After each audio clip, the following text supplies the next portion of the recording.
right. Good evening, everybody. It's nice to see you all. You're looking chipper. Glad you're hanging in there. I actually have a little topper to do here, and then, well, there you go. Some chemical enhancement that Kevin's admitting over here.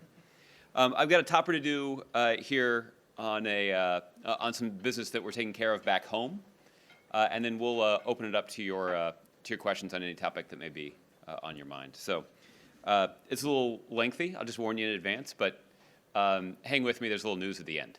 It's worth it. There you go. While climate has, of course, been the focus of today's proceedings, we're cognizant that our global campaign to degrade and ultimately destroy ISIL has a special resonance in this city just over 2 weeks after the horrific Paris attacks. So let me start by outlining 3 steps the administration has taken over the weekend to sharpen our strategy and strengthen our defenses at home. First, as you probably have seen, the Secretary of Homeland Security earlier today, just an hour ago in fact, announced a handful of measures that he's taken to strengthen what's known as the Visa Waiver Program. These changes will, among other measures, improve our ability to identify individuals who may have traveled to conflict zones, enhance our ability to thwart terrorist attempts to travel on lost or stolen passports, and will facilitate increased information sharing with our European partners, a theme you heard during President Hollande's visit to the White House just last week. So we've got a fact sheet on this that just went around in the last hour, and I commend it to your attention. Second, when it comes to refugees, this is the group of individuals that is the most rigorously screened class of travelers to the United States. The administration, in consultation with governors in both parties, will provide more frequent updates on refugees resettled in their states and increase information sharing on our extensive security precautions. Third, at the White House, we've taken a series of steps to ensure that our campaign against ISIL is properly resourced, coordinated, and executed. The President recently elevated Rob Malley, the NSC coordinator for the Middle East and North Africa, to serve now as his senior advisor to the President for the counter-ISIL campaign in Iraq and Syria. In this new role, Rob will focus on ensuring full interagency coordination across all lines of effort. His role will be complementary to and in partnership with Brett McGurk, who is the President's special envoy to the counter-ISIL campaign. Both men are charged in particular with ensuring our coalition is vibrant and strong as we work collectively to tackle this challenge. Rob and Brett will work closely with the President's full national security team to ensure constant synchronization of our efforts against ISIL within the interagency and globally. The President has also directed them to ensure daily focus from across the interagency and within the coalition on measures to strengthen our partnership with Iraq and to support our reinvigorated diplomatic track toward a political transition in Syria and an end to its civil war, which continues to fuel ISIL. So these are steps that we have taken in the last few days, and these steps are consistent with the counter-ISIL approach that the President has directed since last year. When we identify additional opportunities to make meaningful enhancements, we will not hesitate to do so because we're clear-eyed about the stakes. Now it's time for Congress to do the same. For too long, Capitol Hill has been a source of politically motivated posturing, but few, if any, tangible improvements to our national security. That's wrong, it's dangerous, and falls far short of what the American people deserve. So to that end, let me outline for you 4 steps that Congress should take to strengthen our national security before members of Congress leave Washington for the holidays. That leaves them 3 weeks to act. In this busy holiday season, we know that Americans across the country are making preparations to get a lot done in the next 3 weeks. So should their Congress. So let me go through those 4 steps now. First, the administration has been talking to senators from both parties for 2 weeks now about technical improvements to our Visa Waiver Program that would enhance our national security without undermining the international connections that are critical to the strength of our economy. Congress should pass that legislation before they leave. Again, we saw Congress a couple weeks ago pass legislation related to refugees that would not actually do anything to enhance our national security. They were able to take those steps in 3 or 4 days. Surely over the course of the next 3 weeks, they should be able to do something that actually would strengthen our national security. Second, Congress should fully fund the President's budget proposal for aviation security. Let me give you an example of exactly how they can do that. While finalizing the omnibus, Congress should authorize the expansion of DHS's pre-clearance program. which screens U.S.-bound passengers before they even arrive on U.S. soil. This is a common-sense proposal that has obvious national security benefits, and Congress should take these steps before they leave for the holidays. Third, Congress should confirm Adam Szubin's nomination as Undersecretary for Terrorism and Financial Intelligence at the Treasury Department. To be clear, for a year, Republicans in Congress have been blocking the nomination of a man who is responsible for shutting down ISIL's financing. Mr. Szubin is a financial expert with impeccable credentials, including his service to the country in the Bush administration. Republican obstruction of Mr. Szubin's nomination is inexcusable and should come to an end, and Congress should confirm him before they leave for the holidays. Fourth, and you've heard this before, Congress must pass a law that prevents individuals who are on the no-fly list from buying a gun. The issue is simple. If the U.S. government has determined that it is too dangerous for you to board a plane, then you shouldn't be able to buy a gun. It's as simple as that, and only in Washington would this be a source of controversy. So Congress should pass this law before leaving for the holidays. Now finally, for more than a year, Congress has been AWOL on their responsibility to pass an authorization to use military force, which would demonstrate to our allies and to our enemies that the United States is united behind the effort to degrade and ultimately destroy ISIL. More than 3,000 American servicemen and women will be away from their families this holiday season because they are in Iraq implementing our counter-ISIL strategy. They're fulfilling their commitment to keep the country safe. It's time for Congress to fulfill their commitment to keep the country safe, too. This effort is serious and should be the subject of serious debate.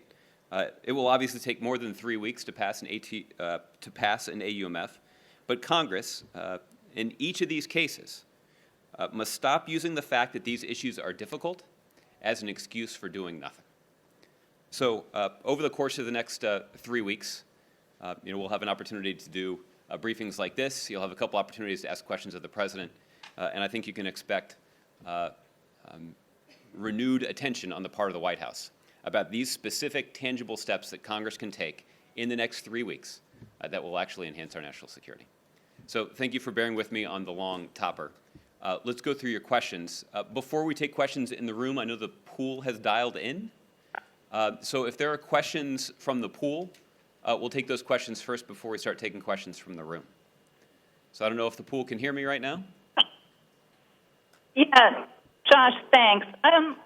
I wonder if you could talk a little bit to the nuances and tone between the President and the Prime Minister and President Xi on whose responsibility it is to address climate change and Minister Modi's message that it's not their fault. Yeah, let me. I'm going to turn over to you. The pool can't see that Ben's standing here next to me. He sat in on the India bilat, so I'm going to turn over to him to answer this question. Great. Well, first of all, the reason why this effort in Paris is different from previous efforts is for the first time we have nearly 200 countries, nearly every country in the world, coming here to Paris with a target for reducing their emissions, with the prospect of reaching an agreement that both moves forward with those emissions reductions, but also ensures that we have the type of transparency and reporting that, again, provides follow-through and has a type of financing in place that can deal with the adaptation and mitigation of climate change effects going forward. So you have a truly global effort that the U.S. has helped to mobilize over the course of the last 7 years. At the center of that effort by the United States has been a recognition that this could not just simply be an agreement that brings together the most advanced economies or the group of countries that were involved in the Kyoto process. We needed to bring together the entire world, including major emerging economies like China and India, given the fact that they are more and more the source of carbon emissions. Clearly, we have felt throughout the course of this administration that China and India need to be a part of the solution. And part of the reason why we believe you have all the countries here at the table with ambitious targets is because the U.S. and China led by example last year when President Obama and President Xi were able to announce together their ambitions for Paris and their respective targets. Now, today, very deliberately, President Obama wanted to send a signal with his meetings that we were going to work with China and work with India to pursue an ambitious agreement here in Paris. I think he had a very constructive meeting with both leaders, with President Xi. I think the two of them renewed their belief that climate change can be a source of U.S.-China cooperation, and they pledged to work together and with respective countries that they have influence over to try to pursue an ambitious agreement. And again, I think there's much that can be done to achieve the type of agreement over the next 2 weeks that we're seeking. Again, one that has ambitious targets, one that has clear transparency in reporting so that there's a real follow-through, and one that has the right approach to finance. And one that, again, recognizes that while, as the President himself acknowledged today, advanced economies have important responsibilities, that the whole world has to be a part of this, and you can't have a bifurcation of our commitments in these various areas that prevents consensus. With Prime Minister Modi, again, I think you heard Prime Minister Modi reiterate with the President his commitment to pursuing an ambitious agreement. India has put forward its own targets. And the President said in the meeting with Prime Minister Modi that he certainly understands that whether it's India or another developing country, there has to be a focus on making sure that countries can continue to lift people out of poverty. We have a recognition, of course, that you have hundreds of millions of Indians who don't even have access to electricity. At the same time, however, we can pursue an ambitious climate agreement even while India pursues an ambitious development policy. And in fact, we can pursue the types of solutions that can meet both climate and development challenges. So for instance, the fact that right after their meeting, Prime Minister Modi joined President Obama at our Mission Innovation event, I think demonstrates a recognition on the part of India and other countries that if we are making investments in basic research, if we are financing both from the public sector but also from the private sector renewable sources of energy, that has the ability to help us raise our ambitions in terms of reducing our emissions, but also can frankly be a source of development for countries like India and other countries around the world. So I think with Prime Minister Modi there was a recognition and a commitment to pursuing an ambitious agreement here in Paris. And I think very clearly in both meetings, President Obama made the point that he's made throughout his presidency, that addressing the challenge of climate change and pursuing sustainable economic development that lifts people out of poverty around the world are not competitive goals. In fact, they can be mutually reinforcing. And I think, again, U.S. leadership in working with our traditional allies, but also working with China and India, is going to be essential to getting a good deal here in Paris. All right, other questions from the pool? Hey guys, it's Jeff. I had two questions I wanted to ask. The first was on the full side with President Putin. Has had any assurances or indications about opinions to drive Russia's campaign in Syria, and whether the president asked about Russia and Turkey? And at home, a lot of things wrapped up. So I'm Hey, hey, Justin, we're laughing because we can't understand you. Do you want to take another run at it? Justin, I can't hear you. Can't understand you. Is this better? Yes, that's better, Justin. Try it again. It's better, he said. It's better, he said. Hey, can you hear me now? Yes, much better. Fire away. All right, sorry, we're loading into vans. So the first one was on the Putin poll side. If there were any assurances that you got from him about changing the direction of Russia's campaign in Syria, and if the president made any asks about Russia's threat of sanctions against Turkey. The second was about Congress. What your current concern is about a confrontation that might lead to a shutdown, and if the president's statement back in October that he wouldn't sign another short-term spending bill still operative. Leader McCarthy seemed to indicate today that they might need another week to sort it all out. Yeah. Ben, why don't you take the Putin one first, and I'll do the budget next. So, the president spoke with President Putin on the margins of the summit today.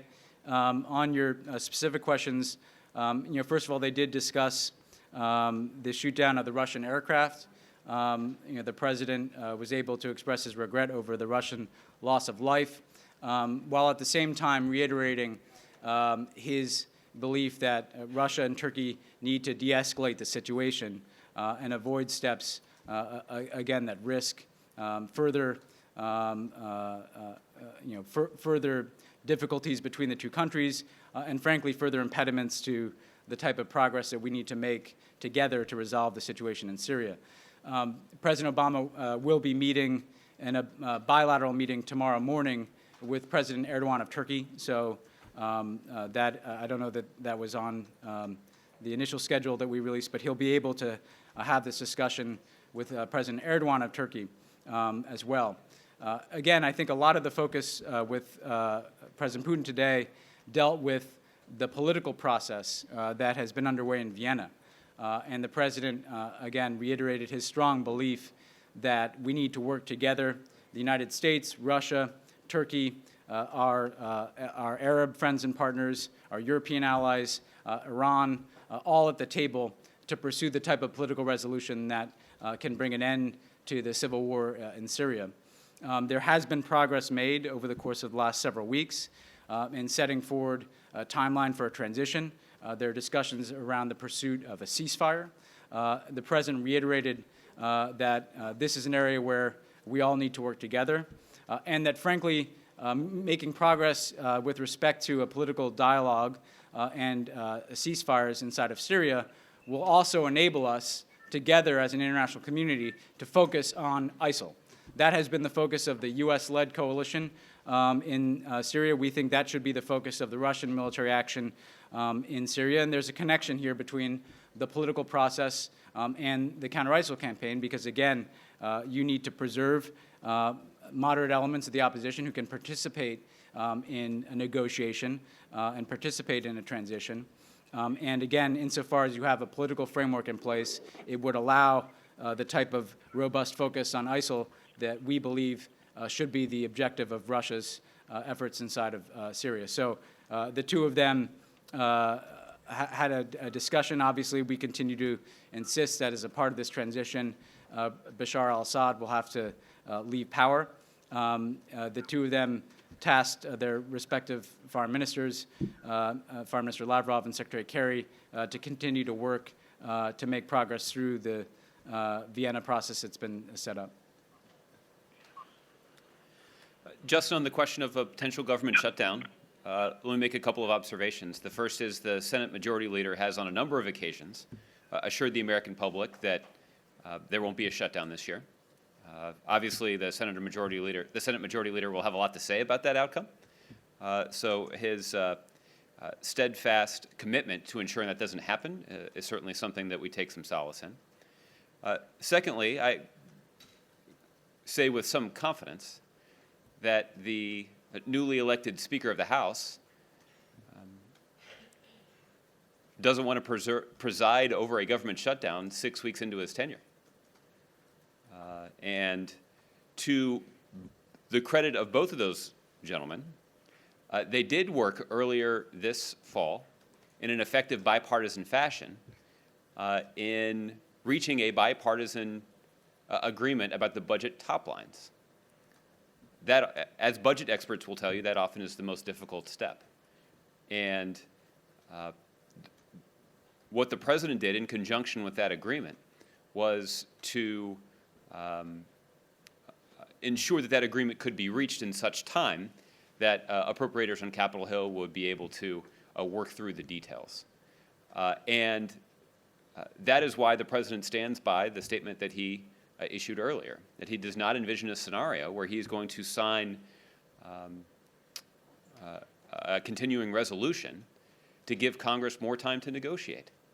We've done that once, and that actually did yield some important bipartisan fruit, and there's no value to doing that again. Now, Is there a scenario where Congress has reached an agreement and they may need a day or two to pass it through the Congress to go through the mechanics? That's an option that would still be on the table to prevent a government shutdown. But the president earlier this fall signed a continuing resolution to give Congress more time to hammer out a budget agreement. Congress has now had ample time to reach that agreement, and it's time for them to work together in bipartisan fashion to reach a budget agreement that will fully fund the government on time, without drama, and not subject our economy to the unnecessary risk of the second government shutdown initiated by Republicans in 2 years. If the members of the pool are still on the phone, is there anybody else that has a question? Otherwise, we'll go to questions in the room.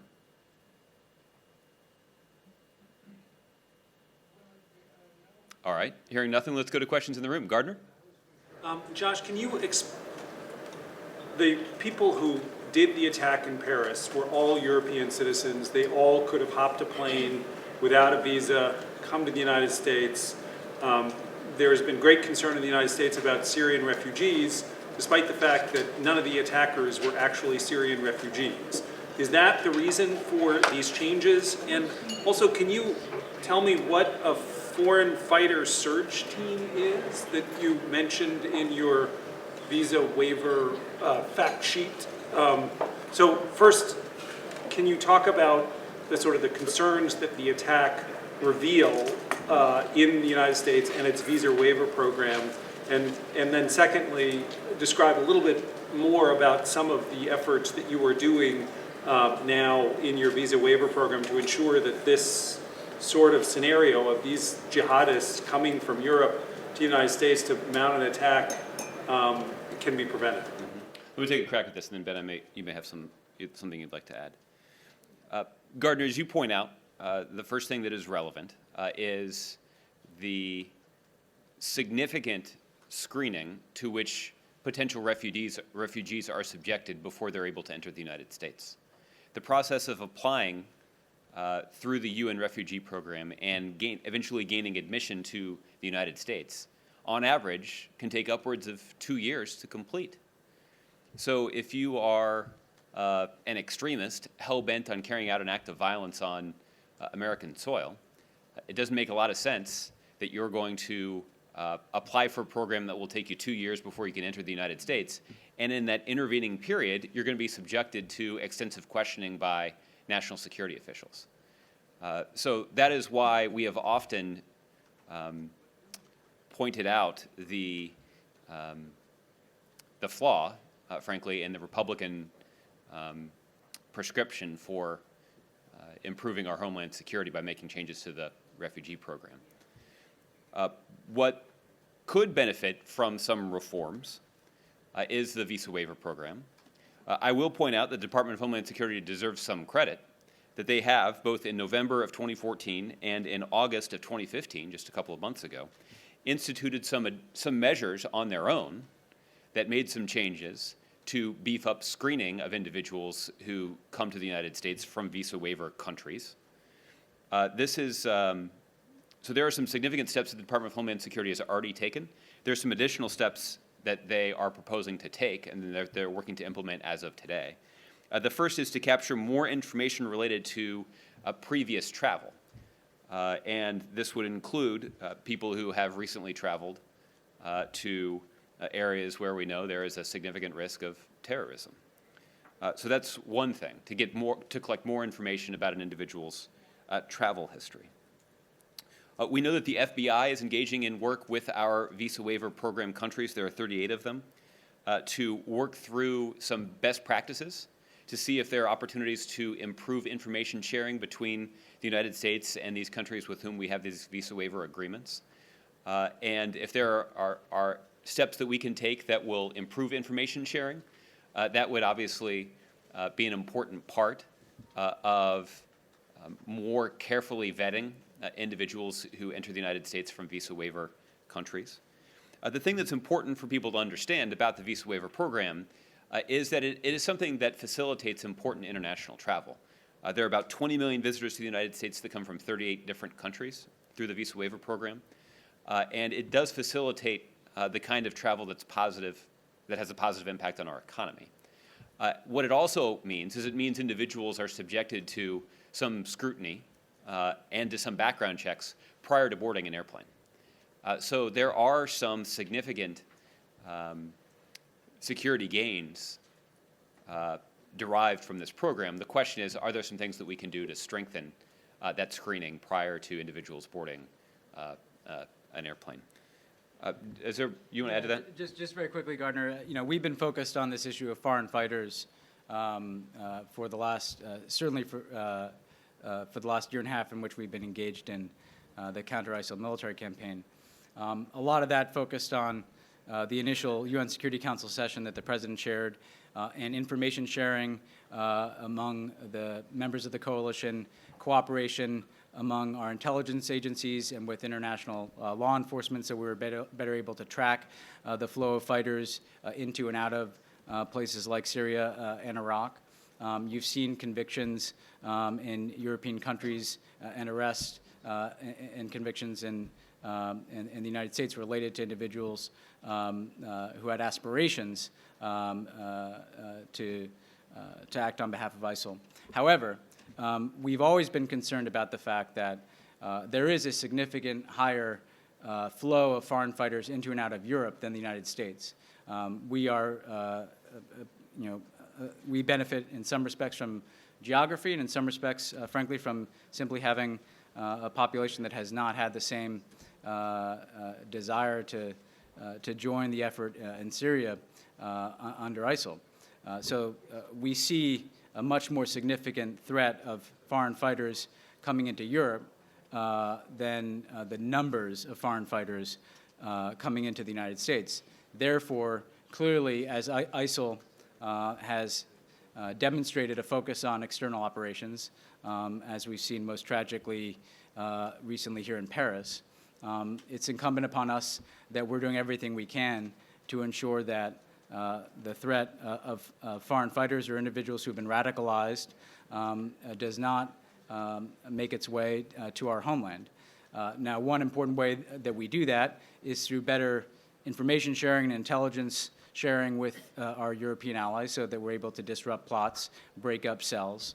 But another is making sure that we have the appropriate scrutiny in place so that an individual who might have traveled to join the fight in Syria and then come back to a country that is a participant in a visa waiver program cannot seek to exploit that to make his way to the United States. And so we want to ensure that we have tighter scrutiny in place, better information sharing, and that, again, even as we aim to stop the flow of fighters into and out of Syria, we also have additional layers of security to prevent individuals who've either, again, been to Syria and been exposed to ISIL's leadership or individuals who've been radicalized from making their way to the United States. I have two totally different questions. First one on climate change and the deal here. Ben, do you see the fact that this agreement, if one's reached in the next 2 weeks, is not going to be a treaty, it's not going to be legally binding, as jeopardizing the bigger picture of what President Obama sees is important to his legacy in really crafting something that's going to work in helping to protect the environment? I mean, how do you do that if you have no legal enforcement or guarantee? No, well, absolutely not. And the fact of the matter is, we did not seek a legally binding treaty for a number of reasons, most importantly, because we believe that the only effective way to combat the threat of climate change is to have a truly global effort in which countries like China and India and Brazil and Indonesia and others are doing their part, as well as the countries that were signatories to Kyoto, some of our more traditional allies.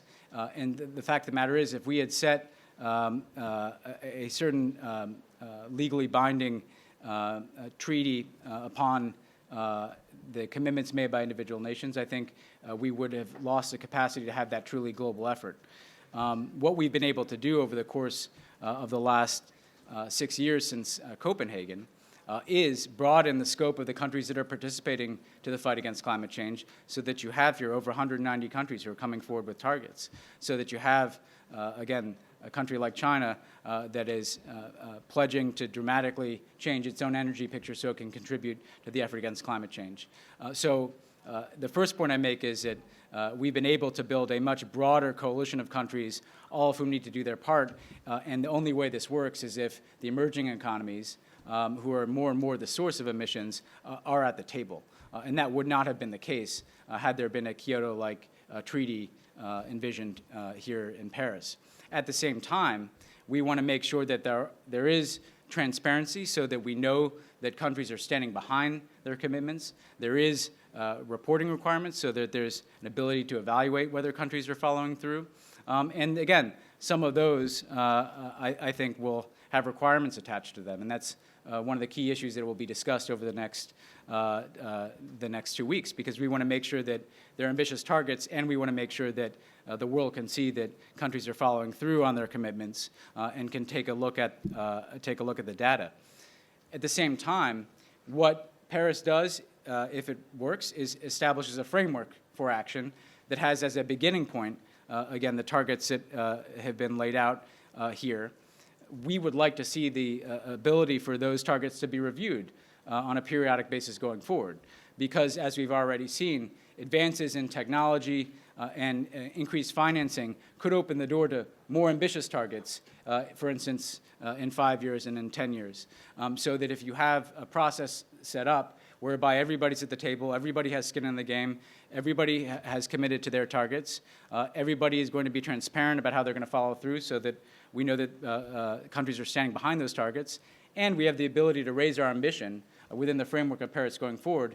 That is what is going to allow us to deal with this global challenge. It's also, of course, been very important to the developing countries and important to us that in order to make these goals achievable, there needs to be mechanisms for financing of climate mitigation and adaptation to cleaner sources of energy.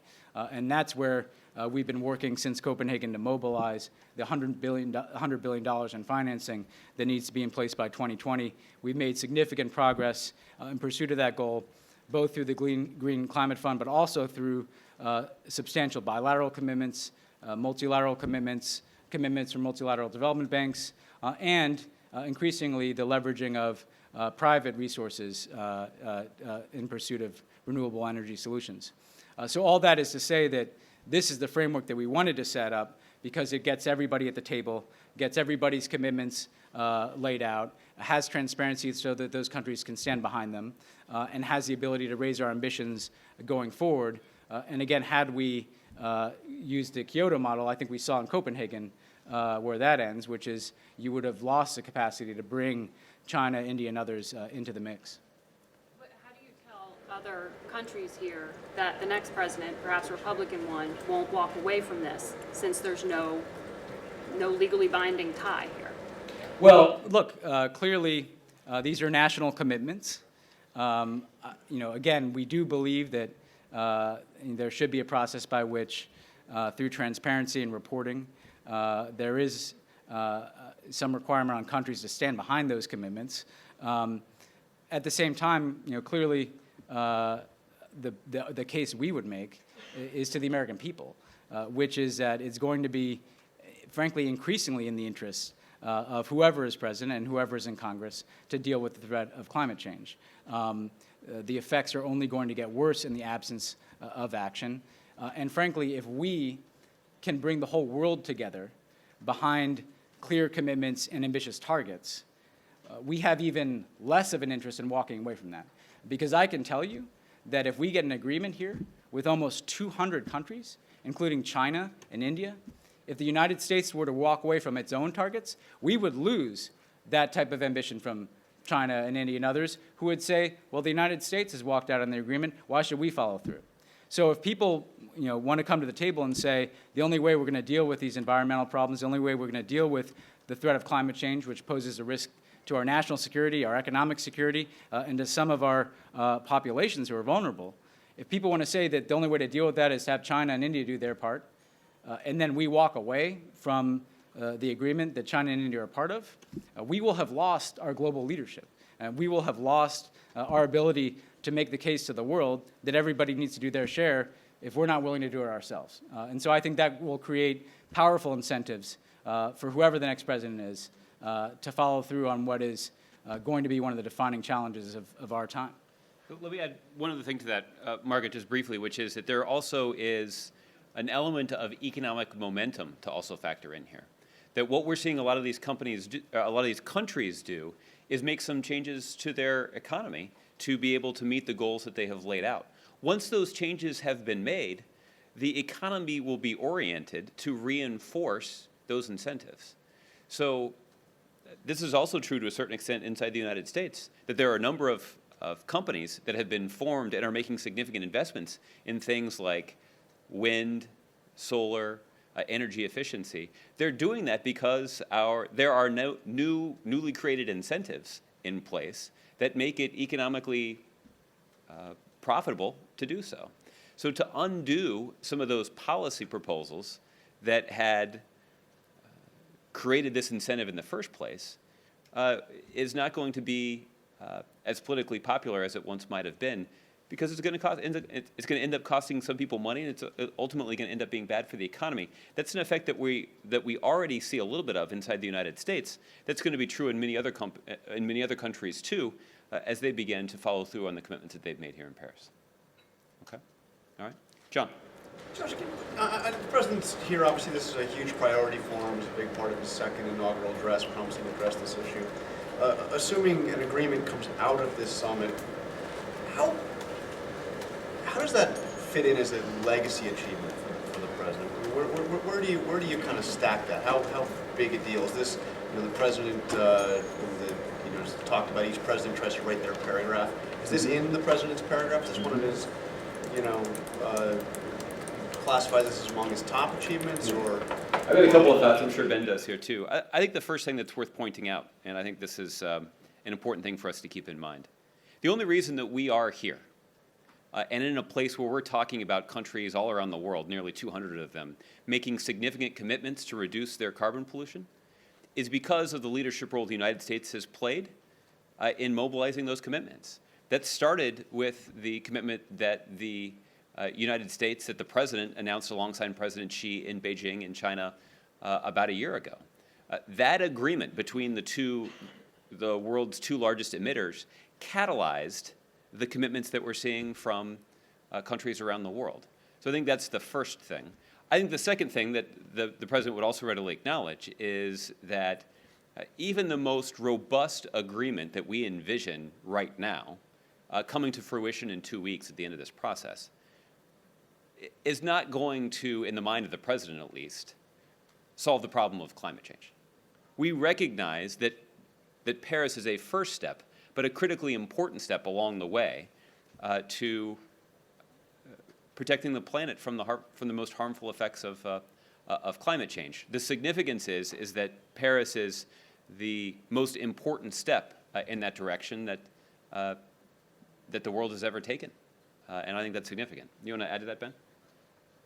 Yeah, I mean, I just say, John, that this has been a priority for the president from the very beginning. It got a lot of attention when he focused in his second inaugural. But I remember even in his first address to the UN General Assembly in 2009, when we laid out what our key international priorities would be, the threat of climate change was prominent on that list. And the reason why is because of the stakes involved. What we're talking about is something that could fundamentally transform the planet we live in ways that pose enormous disruptions to our economy and enormous risks to our national security, and ultimately could pose, an irreversible risk to our life on this planet. And that requires action. That requires action that anticipates the effects of climate change and seeks, frankly, to catch up to a phenomenon that's been building for so many years. So what I can tell you as someone who's been with the president throughout his time in office is that this has always featured in his key bilateral engagements and his key engagements multilaterally. This has been on the agenda when he's met with the leaders of China and India and Europe and, frankly, other developing countries in Africa and Latin America and Asia. This has been on the agenda since Copenhagen, when we set forward a framework towards being able to realize the promise of what we're pursuing here in Paris. This has been something that he's put a lot of muscle behind, precisely because he knew that absent American leadership, this was not going to get done. Because this requires nations doing hard things. Every country that is making commitments here in some ways is taking a hard step, whether that's a step of contributing to climate finance, whether that's taking the step of transitioning their economy to clean energy. Everybody has to be a part of the solution, and only American leadership can mobilize that breadth of collective action from this many countries. In terms of how it fits in, obviously, people will draw their own judgments. I would say, again, this is the type of collective action that we want to see from the international community in the 21st century. That you've heard the President talk about the fact that many of the institutions and structures that were set up in the 20th century were meant to deal with 20th century threats, and we need to have the ability to deal as a world community with 21st century challenges as well. That includes the threat of terrorism. That includes the enormous challenge of climate change. So this is the type of collective action that we'd like to apply to this challenge and, frankly, to other global challenges going forward. And given the stakes of climate change, clearly this has been near the top of his agenda throughout his presidency, and I think he will want Paris to be seen as the moment when the world came together and got serious about dealing with climate change, got serious about meaningful action, and frankly put real skin in the game to show their people that they're not going to stand idly by where the planet irreversibly changes before our eyes. How does he prioritize this, or how does he see this in comparison with the challenge of fighting terrorism? Is it as great a challenge, as important a priority as the fight against terrorism, or maybe greater because of ultimately the stakes at play? I mean, where does he see it? Well, they're both critically important, and we have to do both at the same time. And they pose different threats. Obviously, there is an immediate threat from terrorism that has to be dealt with to protect the American people, to protect our allies and partners, and to root out the cancer of terrorist networks that we see, not just in Iraq and Syria, but in different parts of the world. I think over the long term, clearly we see the potential for climate change to pose severe risks to the entire world. And so it's a threat that has to be. So a greater threat long term? I'm not gonna rank them because they're different, and you have to do several things at once. Look, we have a threat of terrorism. We're dealing with it by going after ISIL in Iraq and Syria.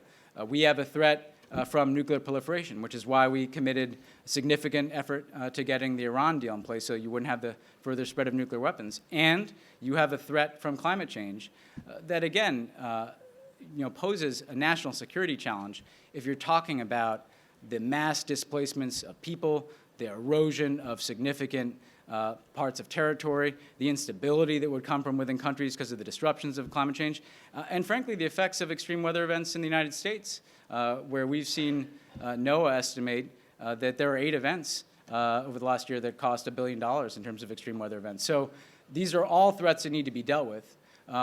Again, I think what is distinct about climate change is the magnitude of the threat over the long term and its impact on the entire world, which is why it takes a truly global response here. Jim. Josh or Ben, just to follow up on John's question, what about, the President made this argument that, this is a way to show the people in ISIS that the world can still come together to tackle these kinds of challenges. What about the argument that some Republicans are making back in Washington that ISIS doesn't really care about showing the world that you can do something about climate change? So I'll start, and Josh might talk about the politics, but it is very clear what the objective of terrorist organizations like ISIL is. They want to kill as many people as they can. They also, frankly, want to disrupt us from living our lives and doing our business. If the entire world had planned to come to Paris, and you had leaders from over 190 countries who had planned to come here to Paris, and we had called that off because of something that terrorists did, clearly that would be demonstrating that ISIL can disrupt the activities of the entire world. That would send a terrible message. Imagine the conversation we would be having if over 190 countries had said, we won't come to Paris in the wake of this attack. So absolutely, it sends a message that we're going to continue doing the important work on behalf of our people. Part of that work is going after ISIL. And so the president began his time here in Paris by having a very moving experience at the site of one of the most horrific parts of that attack. He is having conversations on the sidelines here in Paris with some of our key partners and with someone like President Putin, who obviously we want to play a more constructive role in the counter-ISIL campaign. At the same time, I think it's very important that we demonstrate that we're able to do more than one thing at once. We're able to take the fight to ISIL. We're able to confront the threat of climate change. We're able to do the people's business at home as well. And again, I think if you turn the argument inside out, I think the question is, how is it not a victory for terrorists if the entire world cancels its plans to come to Paris and to deal with a severe threat of climate change because of the recent terrorist attack? And just as there'll be discussions here about continuing to intensify the counter-ISIL campaign, I think the world leaders are demonstrating, and you hear each of them say that they wanted to be here in part to show solidarity with the people of Paris. That's good. I just want to follow up, because you mentioned Putin, and I know everybody's doing two questions and making it longer, but it sounds like when you just said we want Putin to play a more constructive role, it sounds like you're still at odds over any kind of alliance with Russia going after ISIS, still at odds on all these issues. Because of the shoot down of the Russian warplane, is it one of those things where you had one step forward, perhaps at the G20 in Turkey, but then two steps back? Can you tell us where things stand right now? No, well, I think that what you do see is there has been progress over the last several weeks in the political process in Vienna. You have a roadmap and a timeline established for transition. We're pursuing an effort to identify opposition who can participate in that process. We're pursuing an effort to achieve ceasefires within Syria that can enable the political process to go forward and enable a focus on ISIL. So that has been an ongoing process where we have seen, I think, progress. At the same time, and frankly, that it benefits from the president being able to have the ability to reinforce these points with President Putin as well as with many other countries. At the same time, what is not going to change is what we believe is necessary for there to be a political resolution. It is simply a fact in our view that there's no scenario in which Bashar al-Assad is able to regain control over his country. And in fact, we've seen over the last several weeks that even as there has been intensified strikes on opposition elements, that you don't see significant progress into that opposition-held territory, that only a political process can bring about the lasting resolution we need. I think the shoot-down points to the risks that are inherent in an ongoing conflict in Syria. It is in everybody's interest to bring about an end to this civil war and to have a shared focus on ISIL. I think that has become acutely clear in the last several months. And so we believe that the urgency should be on finding common ground behind that political solution so as to avoid any potential escalation going forward. Isaac. Given all the steps that are being taken on ISIL and what seems like it will be more of a conflict than we expected a couple of weeks ago, does the president worry at all that this is going to overtake the foreign policy agenda that he had planned for his final year in office? No, I mean, look, the counterterrorism has been a focus throughout his presidency. The effort against al-Qaeda and its affiliates has been a regular focus of the president's. ISIL has been a regular focus of the president's.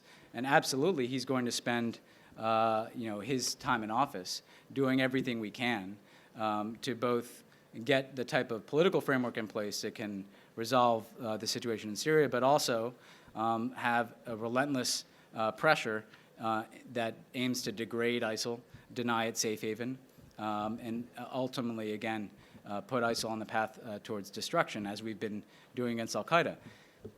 even as we're doing that, I think you've seen over the course of this year that we have a multifaceted agenda because America has a lot of interest in the world. So we continue to pursue global economic growth through the G20. We've stopped the spread of nuclear weapons to the Middle East through the Iran deal. We've put in place a trade agreement with 40% of the global economy through the TPP that will be hugely beneficial to our economy and to our strategic position in the Asia Pacific. And we're here also pursuing an ambitious climate agreement that can bring the world together to deal with this urgent challenge. So clearly, ISIL is front and center. Terrorism is always front and center because of the threat it poses to American lives. But clearly, America is able to lead the world on many issues at once because we have many interests in the world. A possible intensification of conflict in Syria hasn't become a bigger concern or issue within the White House or for the president? I mean, again, this has been a significant area of focus for the last year and a half, but I do think that we believe that there can continue to be an intensification of our efforts. We've taken, I think, a significant number of airstrikes throughout this campaign, but certainly over the course of the last several weeks, as we've seen these attacks take place, the President's made the decision to insert special forces into Syria who will better allow us to facilitate support to the opposition fighting ISIL on the ground. We're working with other partners to increase their contributions. France has accelerated its airstrikes. We would very much support the United Kingdom playing a more active role inside of Syria. That would send a message of shared resolve and certainly increase the coalition's capability to deal with a threat to Europe, the United States, and the entire world. So yes, I mean, there is obviously a very heightened sense of urgency and a significant focus on this in the White House. But again, the threat of terrorism has been a significant issue throughout our time in office. We had a relentless campaign against al-Qaeda throughout our time in office that frankly made significant headway in removing al-Qaeda leadership. And I think we have the ability as a country to deal with the threat of terrorism and to deal with the broad agenda that would benefit the American people. You laid out the theory that the collective action that the president has gotten together in Paris is similar to what he wants to have happen on ISIL and other issues. Do you feel like it's working already the way that you want it to in the ISIL, what you need to do on ISIL, what the president wants to do on ISIL? I think we certainly are pleased with the cooperation that we have in place, which has facilitated greater support to forces on the ground in both Iraq and Syria, facilitated greater intelligence sharing, airstrikes against ISIL targets, disruption of ISIL plots. But yes, we want countries to continue to step up to the plate and do more, which is why we'd welcome additional contributions to strike against ISIL targets. We'd welcome additional contributions to support forces that are fighting on the ground, including in Iraq, I think where we have a good mechanism in place to support the Iraqi security forces and Kurds in the north who've made gains. Also very important is the enhanced intelligence cooperation that we're talking about. Ultimately, that is going to be critically important to protecting the American people along with our offensive efforts against ISIL. So you've seen additional contributions from France in recent days, from Germany in recent days. Again, the United Kingdom is looking at making additional contributions. But we certainly, for instance, will talk tomorrow with Turkey about our continued belief that more can be done to ensure that we're sealing that border. So this is an ongoing process, and we certainly would like to see additional contributions, even as I think we're very pleased with the fact that we have 65 members of this coalition as we speak. Pam.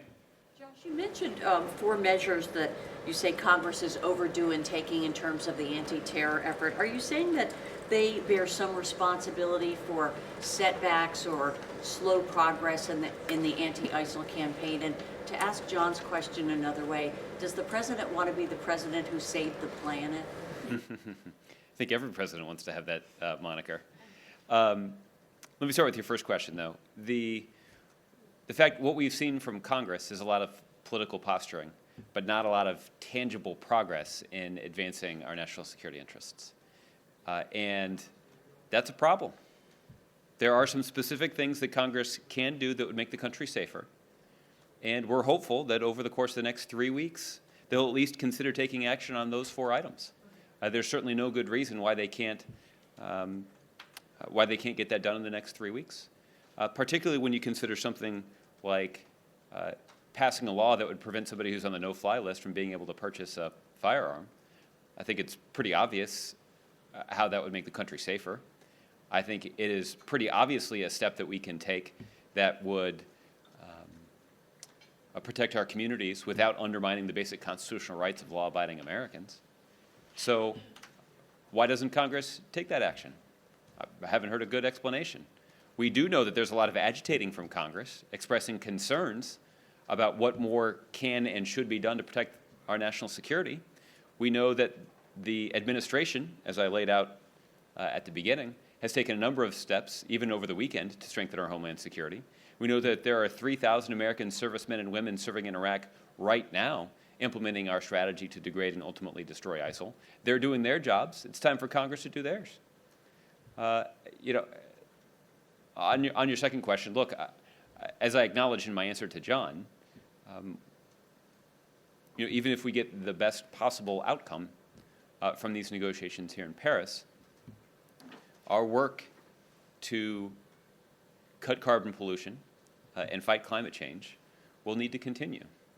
And one of the things that we envision, as Ben noted, is a Paris Agreement that sets a regular schedule whereby countries around the world review the commitments that they've made in the context of these negotiations to determine what additional steps can be taken. And we do feel confident that innovation will open up new opportunities for cutting carbon pollution. We also believe that the economic momentum that is built up by instituting some of these changes and making some of these commitments will only serve as a greater incentive for countries to make more significant commitments moving forward. So,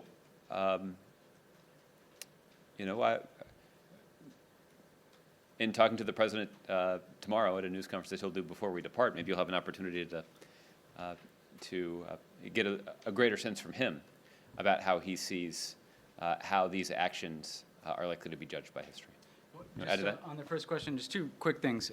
Adam Zubin's responsibility is to go around the world and try to get cooperation from other countries to enforce sanctions and to take action to disrupt ISIL financing, to take oil off the market, or to go at fund companies or banks that are transferring funds. Clearly, he's in a stronger position to do that if the countries he's dealing with know that he is confirmed by the United States Senate and secure in that position. We've been talking a lot about the president and the administration seeking additional contributions to the counter-ISIL campaign. Clearly, that would be easier to do if the world saw that the United States Congress had an authorization to use military force that showed that we were in this for the long haul and we were committed to this as a country, given that we're asking countries to, in some cases, do difficult things. So I think these items have very real consequences. Okay. Kelly. Forgive me if I overlap. 2 questions. One, on the visa waiver, the countries that might be considered safe haven and which someone would have greater scrutiny, can you give us an idea of which countries you're referring to? Obviously, Syria, Iraq, I would imagine. Could it include Belgium, given the recent events, or other countries to give us a sense if someone is a traveler with that stamp on their passport? What should they expect? So this is actually Kelly, this is actually a determination that DHS will make. What they envision with this proposal is are countries like Iraq and in Syria. That if you have a recent travel history to those countries, that should subject the potential traveler to even greater scrutiny. So Belgium, for example, would not then be under that given the recent events? That's not what's envisioned in this scenario, but again, that's a determination that would be made by DHS. On a lighter note, Okay. there were some chimes of some sort during the president's remarks today that were curious to some people about whether he was getting the global sign for "Hurry up, Mr. President." Did he go over his allotted time? Was he aware of that? Was there any issue with the chimes that then somehow ceased before he concluded? Good. Well, I was going to say, when you have leaders of 193 countries, it's imperative that, again, people speak their minds, but do so in a timely fashion. So I think every leader, again, has those requirements. I think clearly there is always a unique interest in what the President of the United States has to say about an issue of global importance. And frankly, in the interactions he had with leaders after, I think people were paying careful attention to the messages he was sending about the type of agreement we're trying to reach. Perhaps there might be some support in this room for instituting chimes in here. We'll take a couple more and then we'll let you guys go. Mike. Thanks, Josh. Hillary Clinton recently described a scene in Copenhagen in 2009 where I think she put it that she and the president were hunting the Chinese, trying to get a stronger deal there. You obviously have a very different scene today, and it seems like an intentional move. And based on some of your comments, it seems like you're trying to argue that the president deserves a great deal of credit for helping bring China from the point it was there to here. Is that overstating it a bit, given that China has also had to face some of its own domestic political and economic pressures? And then I wonder if, more broadly beyond the U.S.-Chinese cooperation, if there's any other takeaways from Copenhagen that you see being applied here that have been useful towards producing a better result? Yeah. No, absolutely. So I was there in Copenhagen, and that was a mess. Literally, you had a situation where President Obama and Secretary Clinton essentially had to find and crash a meeting that was taking place among China, India, Brazil, South Africa. And the context there was that those countries were unsure about making robust commitments, given the fact that you had a legacy framework from Kyoto that did not ask them to do much at all, and put the burden more on the advanced economies.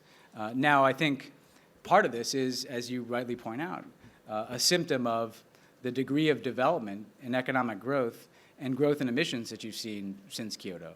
China has significant interest of its own in pursuing an ambitious effort to reduce emissions and to combat climate change, as does India, as do all those other countries around the table.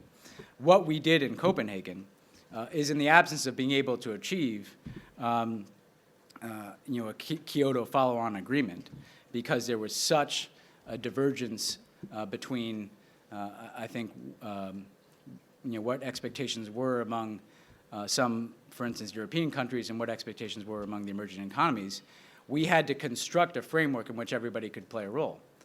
And that began, again, with simply the principle that everybody's going to have to be at the table, everybody's going to have to do their part. That led into a process of pursuing these emissions reduction targets. But it was also very important to the developing world that there be finance for adaptation and mitigation. And you had, coming out of Copenhagen again, the aspirational commitment to mobilizing $100 billion by 2020, but you didn't have any concrete way of demonstrating that that finance was going to be there. We now have that, and the OECD recently determined that we're well on our way towards reaching that objective. So what we've done since Copenhagen is fill in the blanks of what a framework looks like. Fill in the blanks in terms of individual country commitments, in terms of financing, and doing some hard work on thinking through how you could have transparency and reporting requirements.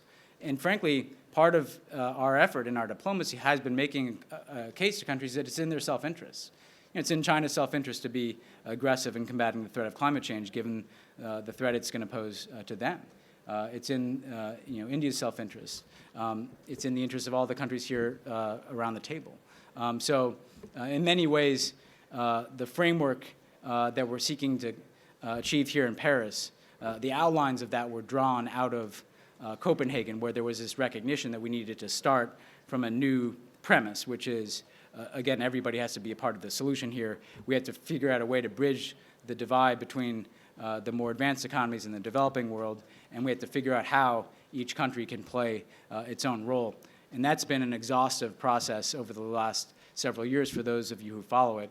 And I think we see over the course of the last year, since the U.S.-China joint announcement in Beijing, the fruits of that work. Colleen. One last question on Russia. French officials said today that they feel like Russia is mainly targeting Islamic State at this point. And I know you said there's been progress, but is that your assessment too, that Islamic State is now Russia's target? No, we do see some intensification of Russian efforts against ISIL. So it is the case that in the last several weeks we've seen efforts by Russia to target ISIL, whereas there were very little at all before that. However, we also continue to see Russian operations that target other elements of the opposition. So it's a mixed picture. Yes, there has been some focus on ISIL. At the same time, we continue to believe that there's too much military activity taking place against other elements of the opposition that, again, have to be a part of the political resolution that we're pursuing in Vienna, and that don't pose a threat to the people of the United States, Russia, or the world that ISIL does. All right, let's do Kevin, and then this gentleman over here that's been very patient. We'll call it a day. Thanks. I just wanted to ask you if you can draw a metaphor for how there's the tie between the war on terror and climate change for people who aren't in the Beltway, they're not surrounded by this. Can you help them make sense of how they both pose risks and how they're seen collectively by the president?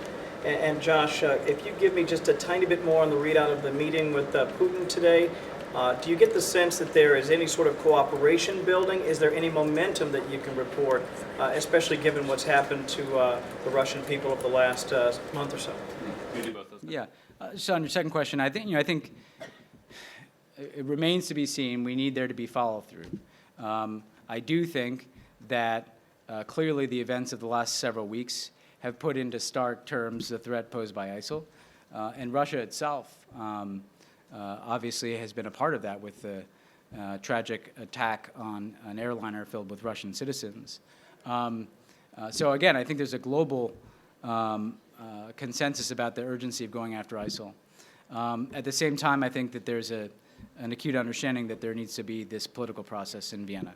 That's where we've seen some modest progress in terms of, again, setting a timeline and a clear roadmap for a transition in Syria that can bring the fighting to an end and lead to a new government.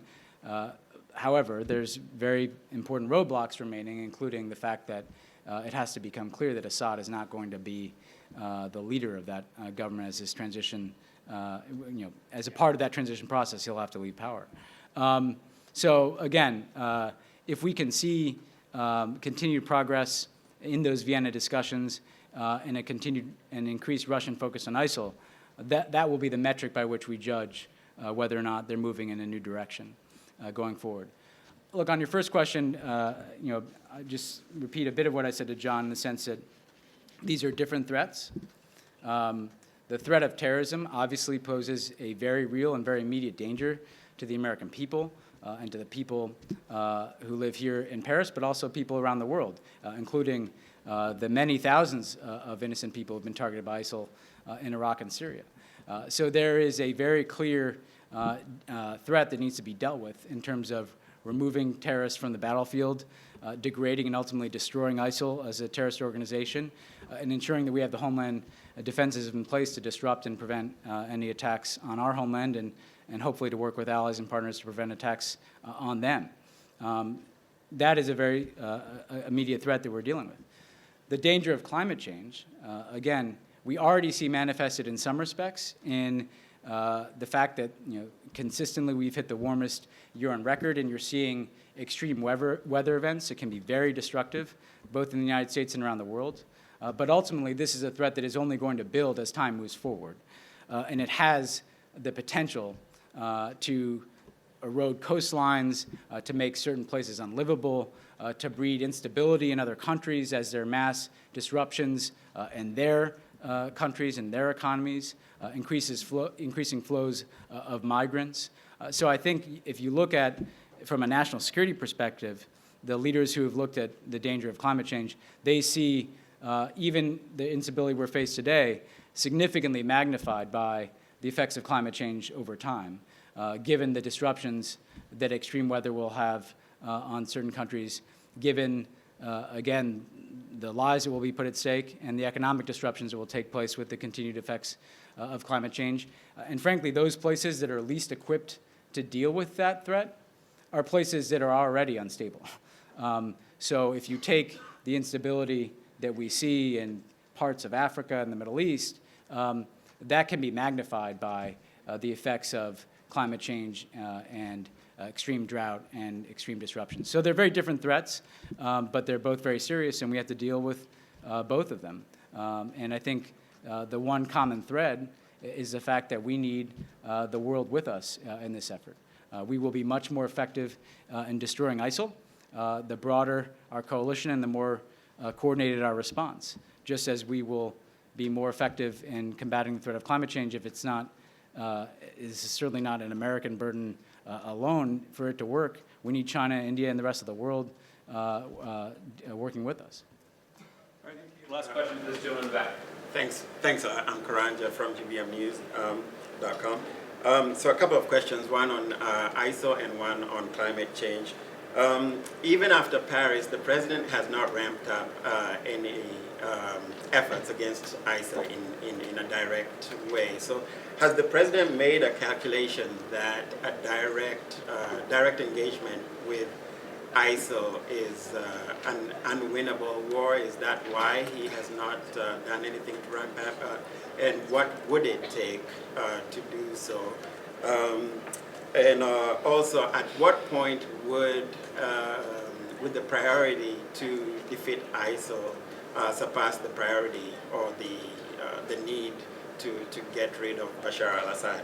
And on the question of climate change, in aligning the U.S. with India and China, or rather comparing the U.S. with India and China, is the president essentially sort of allowing the U.S. to cheat because the U.S.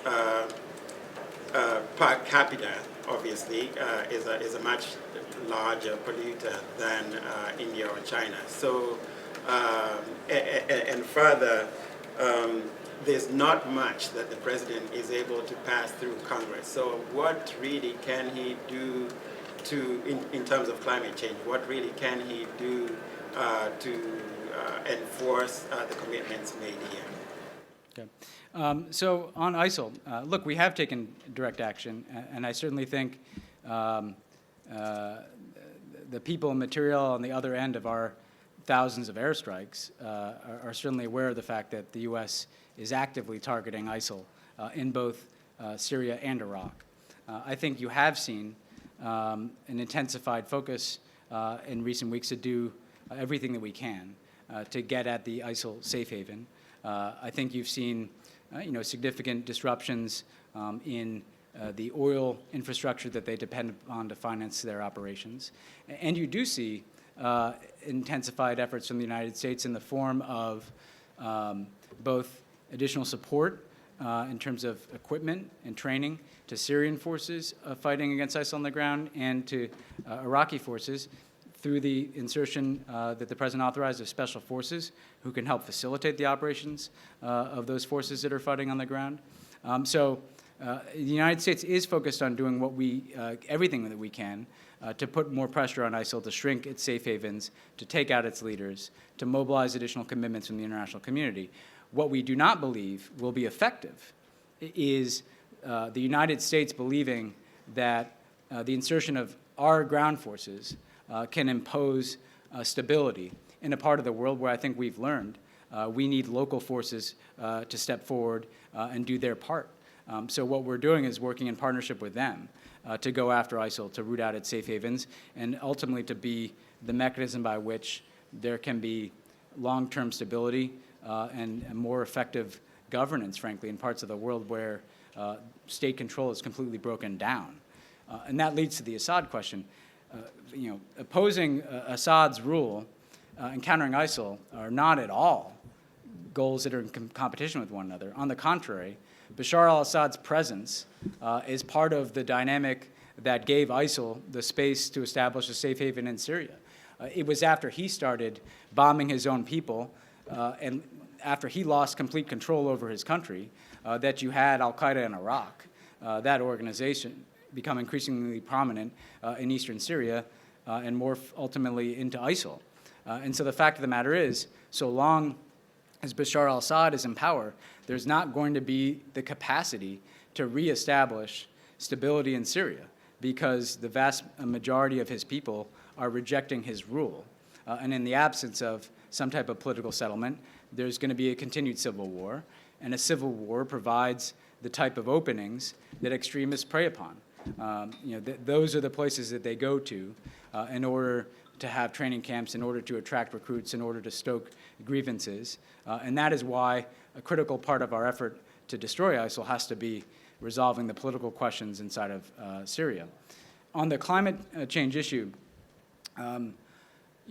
first of all, I think the president's been very clear that the United States and other advanced economies do have a unique set of responsibilities, which is why, again, we've pursued a common but differentiated approach whereby everybody is making commitments, but clearly the nature of our commitments and the nature of Japan's commitments and the nature of certain European commitments are going to be different than less developed economies.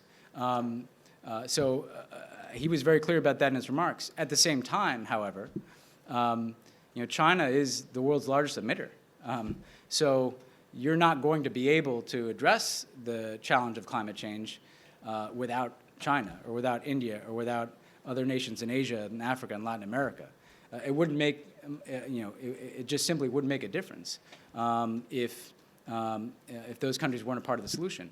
And again, it's profoundly in their own interest to be a part of the solution. I think the Chinese stepped forward and made their commitment in part because they themselves recognize that they face significant environmental challenges, that this is a part of the world that they need to build, and that this is an issue where China can exercise responsible global leadership, which is something that, again, we've encouraged. So we do accept the principle that the precise nature of the commitments that countries are making is going to differ, but everybody does have to make commitments, and those commitments have to have real ambition, and there has to be a process by which people can stand by those commitments in a transparent fashion. So again, this is, obviously the U.S., China, and India are critical because, of our status as three of the world's largest emitters. So is Europe, so is Brazil, so is Indonesia, so is South Africa, so are countries around the world. And that's why what we're pursuing here is a truly global effort.